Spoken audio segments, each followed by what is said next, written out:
Hello, Geek Impulse. I am here with Anjali Bhimani. My name is Levi, and I'll be your host for this interview. As you know, she's a very beautiful, very talented actress and voice actress. And yeah, we're just gonna have a casual conversation, and we'll get into it. So Love I'm it. not trying to be a Super little casual. It's gonna be so casual. I'm gonna sit back here with my cat. I'm gonna lean nice.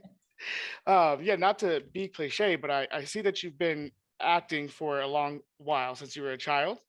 Well, I love you thinking it's since I was a child. It's several decades, but it was Oh, a little bit. okay. I was a little bit older than that. Oh, Probably okay. when since I was, I would say, high school ish. So I guess Okay. that makes you sort of a teen Okay, child teenager. ish. I don't know. Okay. If you, all the teenagers these days are smarter than most of the adults I know. So I would not consider that a child. Oh, true, true. Okay, so as a teenager. Yeah. Yeah, what made you get into it? It's such a great question. And when people ask me this, I don't really know the answer because I think all kids are sort of exposed to acting and theater in school, right? Everybody's got the school plays that they all have to do, or I like did the some of puppet those too. show, or the pageant, whatever it is. Everybody's kind of like forced to be on stage early on. I just took to it. I just loved doing it.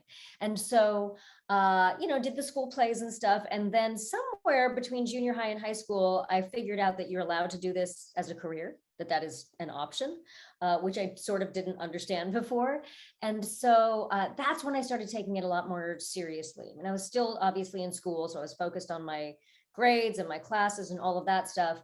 But I guess high school was when I decided, okay, this is the career path I'm going to choose. So I went to university for that, and then the rest is history. Then I've been just doing it ever since then. That's awesome. Which university was that, if I may I went to ask? Northwestern in No, Chicago. Go okay. Cats! All right, so I also know that you've done voice acting in video games, and we all Yeah. love video games, such as Misha from Fallout 4. But you have a role in Overwatch, Yes. Symmetra. Yes, sir. How did that come about, and what was your favorite part of playing that character? Oh boy. Well, again, I wish it was a more unique story, but I basically came about it through the normal channels, which means I got an audition through my agent, which was awesome. And did the audition, and I was very, very, very lucky that Andrea Toyas and the whole team over there at Blizzard took a chance on me and brought me on board. What is it like playing her? I mean, it's such a big question because there's so many different things I feel, but overall, it's just a giant honor that so many times, like a week, a day, whatever, I'm kind of shocked that I get to do this for a living and I get to play some of the characters that I get to play. And Symmetra is one of them because she's a really, really special, and in my world, it was certainly the first character of her kind where not only was she this super cool, superhero in a video game, but she had all of these unique qualities about her that no hero that I had grown up with ever had. She was of South Asian descent, which was unique for me. She's Indian. She's an architect. She's a woman in STEM, which is amazing. She is on the spectrum, and one of the first characters depicted that way, who's on the spectrum, which I think is a wonderful thing because she's an excellent. I think she's a really thoughtful, sensitive, and powerful representation of someone who is on the spectrum, which we don't always see in modern day culture. And she's gorgeous. Like on top of all of that, she's that, so she's got all of these unique stories about her. She's an amputee. She's like, there's so many cool things that make her her. And on top of all of that, I love the fact that she has taken the difficulties that she grew up with, all of the challenges, whether it's being on the spectrum, whether it's coming from poverty and being plucked out of the slums of Hyderabad and then taken to work for this major corporation that is arguably of questionable morality, a lot of challenges, but she has used them. And you see this throughout the story, throughout the lore in Overwatch, and really clearly in the comic that they put out right before the game came out called A Better World, which gives you a little backstory to her life. She has taken those challenges as fodder and as a fire lit within her to make the world a better place. She saw injustice and she saw wrong in her life, in her experience. And, that can go either way in all of our lives. It can either make us bitter and make us, fall to the dark side, or it can give us inspiration to make the world a better place. And I like to think that I am that kind of a person too, that every time I go through something painful or there's tragedy in my life or whatever, I do my best to look at it and say, I don't know what meaning this is going to have later, but I do know this is going to help me have empathy for other people. And she is a perfect example of that. And the whole game is so inspirational. And I love that so much for so many reasons, not the least of which is most video games, or a lot of video games, not most, but a lot of video games seem to be in this sort of dark post-apocalyptic world, whereas this game is all about a world worth fighting for, and about how we can all be heroes if we step up. And there's a hero for everyone to identify with. There's so many heroes in it, and they're all unique and complex and wonderful. And so it's just been, I mean, you can tell how much I care about that. You can tell how much I love it. It's just been a wild honor, especially because our community behind this game is extraordinary. The gaming community in general is extraordinary, Yeah, artistic great and kind fans. and generous and like just loyal to a fault, just lovely, lovely, lovely humans. And then especially with this game and some of the other games that I've been a part of recently, to see how they take these stories and these heroes and they run with them and they create all of these beautiful things from them. It's just it's a wonderful, wonderful thing to be a part of. Yeah, and it's also great that since games are becoming more inclusive, like you spoke about, Mhm. I'm glad that they don't just throw it in there. You know that she has a Yeah, great, yeah, yeah. vast backstory, There's and there's no sense of tokenism in right. Overwatch, Apex Legends, and any of these games that are I coming up just now. love that. Yeah, like you can get their story, you can connect with them. It's great. Yeah, yeah. And there are so many reasons to connect with them, not the least of which is none of them is only one thing, Right. because none of us is only one thing. And when we see, I think, whether consciously or unconsciously, when we see a two-dimensional depiction of anyone on screen or in books or wherever, we automatically kind of we stay a little bit removed from them, a little bit disconnected. Whereas when we see someone that's complex, we get excited because we're like, ooh, you're like me in this way, but you're also so many more things. It's inspiring to the person who's experiencing that, to see this is a complex character, just like I'm a complex human. Right. And it was also awesome because when I did a little bit of research, I saw some of the fans, doing cosplay. And she's Yeah. such a beautiful, unique character that these fans were killing it, Yeah, no, you they're know? amazing. I mean, they were so inspiring that I did the cosplay because I love it so much. It's just, it's so, I am blown away by the amount of commitment to artistry that people bring to their fandoms, to the things that they love, to the properties that they care about, because they are the reason they imbue these characters with so much soul.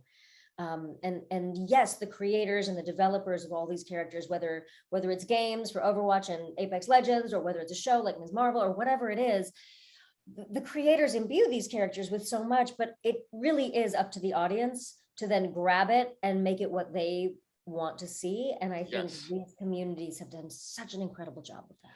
they have. And speaking of Miss Marvel, I was going to ask you about that. How does it feel working on a show with Disney? I know you've it done some stuff feels with Marvel before. it feels pretty great. I'm not gonna lie, especially this one, because again, talking about inclusivity and sharing deep stories. One of the many things, I mean, I love so many things about Ms. Marvel, but one of the many things I love about it is that it's not just about a girl from a particular background, or a girl with a different religion, or just about a girl. It's about this universal story Yes. and these universal themes that just happen to be told through the lens of this character.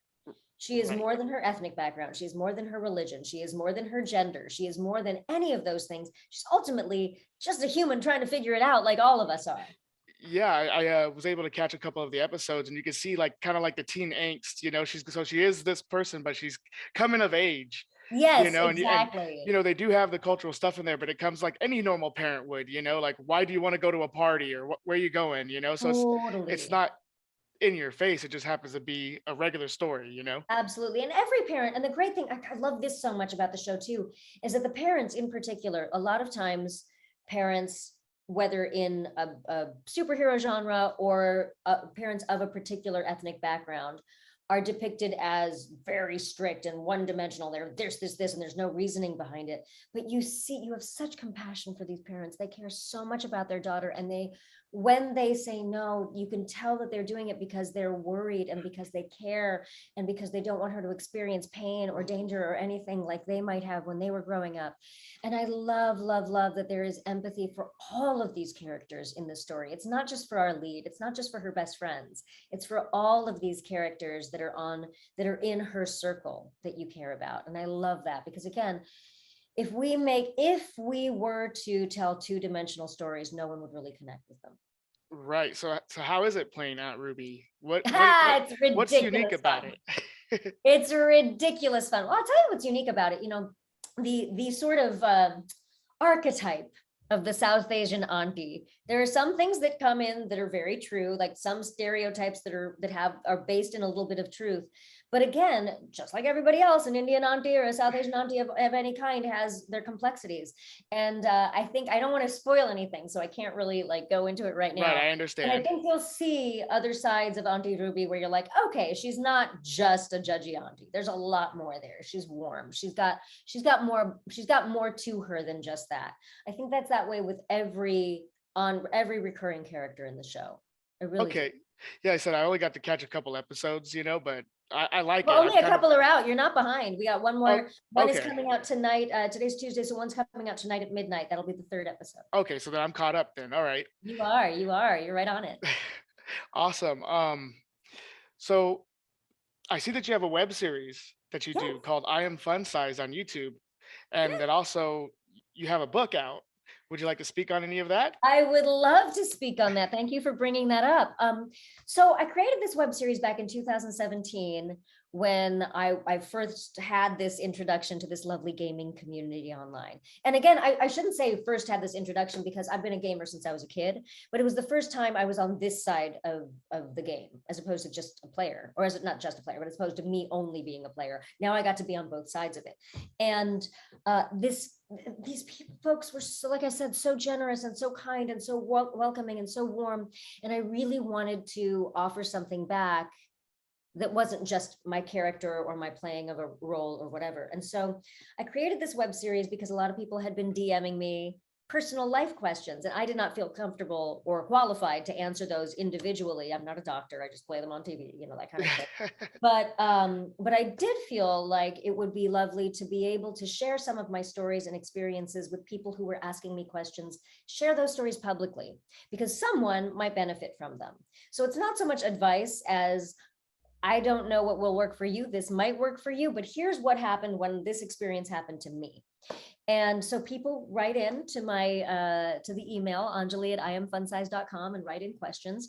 And I just share my experiences on there. And I also bring on other guests from TV or whatever projects I happen to be working on at any time. It's very casual. Usually it's me on my cell phone holding it up and all of us just like talking. But what's been lovely about that, again, has been opening up this world to the community that they might not necessarily have access to otherwise. So that web series turned out to be kind of a lovely hit. People really liked it. And then I had been suggested by a friend of mine, Seti Lopez. He was like, you got to write a book. You got to write a book. This is a book. You got to write a book.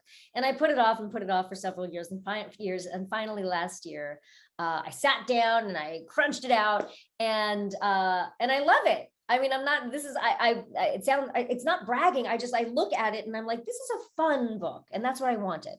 I wanted it to be something light, but also something helpful that would help people, if you're going through something, maybe turn the kaleidoscope just one notch in one direction or another, so you can see through a different lens, right? Yep. And also to let people know they're not alone. Even if your experiences are very unique to you, it doesn't mean that you have to go through them alone. That there is an online community. There are people in your world. There's me. There's all sorts of folks out there cheering you on, ready to help, ready to hold a flashlight if you're in a cave. So we did a Kickstarter for the book at the end of last year, and we are going to be releasing it in wide release on August 29th of this year. So it's very soon. Okay. Which I'm really excited about. And we're going to be doing some fun launch things. Some signings. I mean, if I'm lucky, maybe a little bit of a tour, because I just want to travel and meet people, because I love doing that. So lots of stuff planned for August, and I'm really excited about it. That's really exciting. Yeah, when I was looking into it, it made me want to read it from what I read Good. about it That's online. the So I'm gonna be picking goal. up a copy Yeah. myself. You Excellent. Well, know, I also have to shout out my illustrator is a phenomenal artist. And I met her precisely because of what we talked about before. She sent some fan art out on the day before I started I Am Funsize. I had asked, let's do a fan art Friday, guys. And I thought maybe one or two things would pop up on Twitter. And all of a sudden there was like just tons and tons of stuff. And she's one of the gals that showed up. And we became friends. And she's just an extraordinary artist. She has her own graphic novel out called City of Dragons. And she, God bless her, came in and did all these adorable illustrations for the book that really make it even more of a fun experience. So yeah, we'll have to get you a copy. yes. Well, shout out to your illustrator, Yes, her name's Vivian Truong. Sorry, I didn't even say her Vivian name. Trong. Vivian Truong. You All can right, follow her on. You can follow her online at Super Risu, Super RISU. She's amazing. Super Risu. Yes. All right, I'll have to check that out. Yeah. And then, so I know that you're pretty busy and you're going to be running soon. So for the last question, our editor always likes to ask, what is one thing you'd always like to be asked in an interview, or you've always wanted to be asked in an interview? Oh. Okay. You can ask me this. What is a special skill that people don't generally know you have? Ooh, what is a special skill that people don't generally know that you have? I'm going to give you two. One of them is that I am excellent at parallel parking. Like, I feel like if I had a superpower, it would probably be parallel parking. And then the other is that I have double jointed shoulders, which, since this is a Oh, podcast, I don't know that showing anybody is going to be particularly interesting, but I can certainly impress friends and family by doing strange contortions with my shoulders. But the parallel parking is much more practical. yes. That's the cool thing. Like, I have legitimately taken pictures of my own parking jobs just because I'm so proud of myself. I should probably get out more if I'm doing that. But yeah, no, I feel solid about my skills. I feel really solid. Okay. Okay. Yeah, it's probably a cool party trick too. Yeah. So now parking, what would be weird is if I parallel parked while doing something with my double jointed shoulders. Ooh, I might have to- maybe I that might could be have on to try. That might be the I next Am YouTube Funsize, video. right? Exactly. All right, awesome. Well, it was great talking with you. And you too. Yeah, like I said, you're very lovely, very talented. Thank Broadway, Disney, video games. Um, I always say I will tell stories in whatever way they pay me to that's legal, whatever they let me do. Because I think, and this is a great note, I think, to end on, or something that I care about that I want to end on, is that storytelling is so important for all of us. It's important for us to see ourselves in stories, to hear about ourselves in stories, but also to expand our worlds to other people's stories. It's one thing to see yourself represented, but it's a whole other thing to also learn more about other people from their stories, their backgrounds, their histories. And through the process of storytelling, we get to experience things that we wouldn't normally get to experience in our lives. So I am so, so, so grateful that for my life's work, I get to be a part of doing that for other people, because then we get to take them on journeys they wouldn't be able to go on safely from the comfort of their homes or their video games or whatever, safely from the comfort of their seats. And it makes me feel like it's a really worthwhile profession to be a part of. And I hope people actually feel like their lives are enriched from the stories that we get to tell. oh, I'm sure they do. Especially when you bring a character to life. Oh, thank you. Thanks, Stephen. Yes, well, it was great meeting you. Great meeting you too. Well, in this interview here, I know you got to run, like I said. Yeah, until next time, and I'll look forward to that book, and I'm gonna keep Yes. watching Miss Marvel. Excellent. So, Excellent. I hope you continue to enjoy it. There are lots of fun things coming. all right.